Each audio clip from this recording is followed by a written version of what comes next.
আসসালামু আলাইকুম রহমতুল্লাহি ওবরকাতুহ।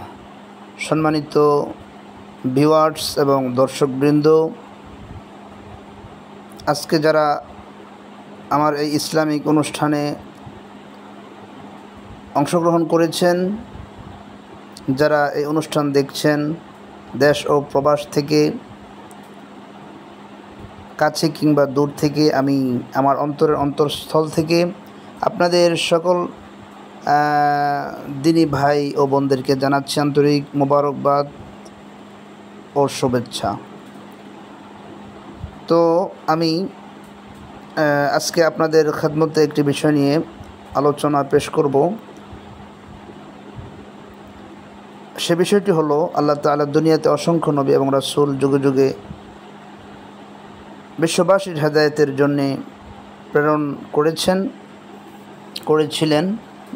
হযরত আদম সফিউল্লাহ থেকে শুরু করে নিয়ে আমাদের নবী, শেষ নবী হযরত মুহাম্মদ রাসূলুল্লাহ সাল্লাল্লাহু আলাইহি সাল্লাম পর্যন্ত,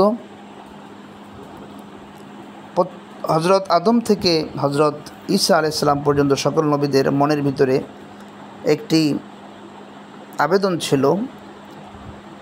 আল্লাহর কাছে তারা প্রার্থনা করেছিলেন, কামনা করেছিলেন, আল্লাহ তাআলা আপনি আমাদেরকে নবী করেছেন, কিন্তু আমরা যদি আপনার হাবিবের উম্মত হতে পারতাম, যে নবী জান্নাতে প্রবেশ না করলে কোনো নবী জান্নাতে প্রবেশ করার অনুমোদন লাভ করবে না, যাকে আপনি শাফায়াতের ভার এবং সুপারিশের যে দায়িত্ব তাকে দিয়েছেন, ওই নবীর উম্মত, যে নবীকে আপনি হাউজে কাউসার দান করেছেন, সেই নবীর উম্মত আমরা হতে চাই। প্রত্যেক নবীর অন্তরেই এই বাসনাটা পোষণ করতেন। কিন্তু আল্লাহ তাআলা হযরত মূসা আলাইহিস সালাম সহ যত নবী আল্লাহর কাছে প্রার্থনা করেছিলেন, আল্লাহ তাআলা কারো প্রার্থনা আল্লাহ অ্যাকসেপ্ট করেননি।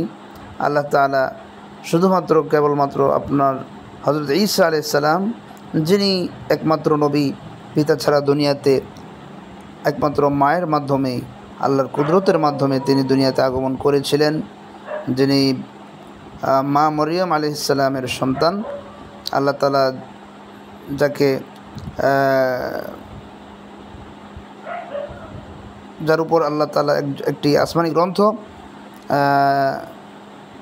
ইনজিল শরীফ আল্লাহ তাআলা যার উপরে নাজিল করেছিলেন, এবং হযরত ঈসা আলাইহিস সালাম একমাত্র নবী ছিলেন যার একটি মুজিজা ছিল, যে তিনি কুম বিইজনিল্লাহ বললে মৃত মানুষ নতুনভাবে আবার জীবিত হতেন, এবং তিনি অন্ধ কোনো ব্যক্তির চোখে যদি স্পর্শ করত তাহলে পুনরায় দৃষ্টিশক্তি ফিরে পেতেন। এবং হযরত ঈসা আলাইহিস সালামের আরেকটি মুজিজা, গুরুত্বপূর্ণ মুজিজা ছিল যে তিনি যখন কোনো কুষ্ঠরোগীর গায়ে হাত দিতেন, তখন সে কুষ্ঠরোগী পুনরায় সুস্থ হয়ে যেত। তো এত কিছু পাওয়ার পরে, লাভ করার পরে, তিনি এতগুলো মর্যাদা লাভ করার পরে তিনি আল্লাহর কাছে বলেছিলেন, আল্লাহ তাআলা, আমি তার চাইতেও বেশি আরও শান্তি অনুভব করতাম, তৃপ্তি লাভ করতাম যদি আমি তোমার হাবিবের উম্মত হতে পারতাম। আল্লাহ তাআলা তার সেই প্রার্থনাকে কবুল করেছিলেন, এবং সে সুবাদে আল্লাহ তাআলা তাকে জীবিত অবস্থায় চতুর্থ আসমানে নিয়ে গেলেন, এবং সেখান থেকে তিনি নবীর উম্মত হওয়ার জন্য অপেক্ষা করছেন। আবার দুনিয়াতে আগমন করবেন তিনি, এবং সেখানে সিঁড়ি দেওয়া হবে, সে সিঁড়ির মাধ্যমে তিনি আবার জমিনে অবতরণ করবেন এবং ইসলাম দিনে মুহাম্মদী প্রচার করবেন। মুহাম্মদ রাসূলুল্লাহ সাল্লাল্লাহু আলাইহি ওয়াসাল্লাম আনিত দিন তিনি আবার প্রচার করবেন, আবার তিনি দুনিয়াবাসীর কাছে নবীজির উম্মত হিসেবে পরিচয় পেশ করবেন, এবং তিনি আবার সেখান থেকে রাসূলের রওজা মোবারকের পাশে আরেকটি রওজা, সেখানে ব্যবস্থা রাখা হয়েছে, যেখানে হযরত ঈসা আলাইহিস সালাম আবার তিনি সেখানে সমাহিত হবেন। তো দেখুন আল্লাহ তাআলা আমাদের নবীকে কত মর্যাদা দান করেছেন, সেই নবীর উম্মত আমরা হতে পেরেছি, সে শুকরিয়া আমরা আদায় করতেই থাকব। কিন্তু করতে করতে আমাদের জীবন শেষ হয়ে যাবে, কিন্তু আমরা রাসূলের যে উম্মত হতে পেরেছি সে শুকরিয়া আমাদের পক্ষে আদায় করা সম্ভব হবে না।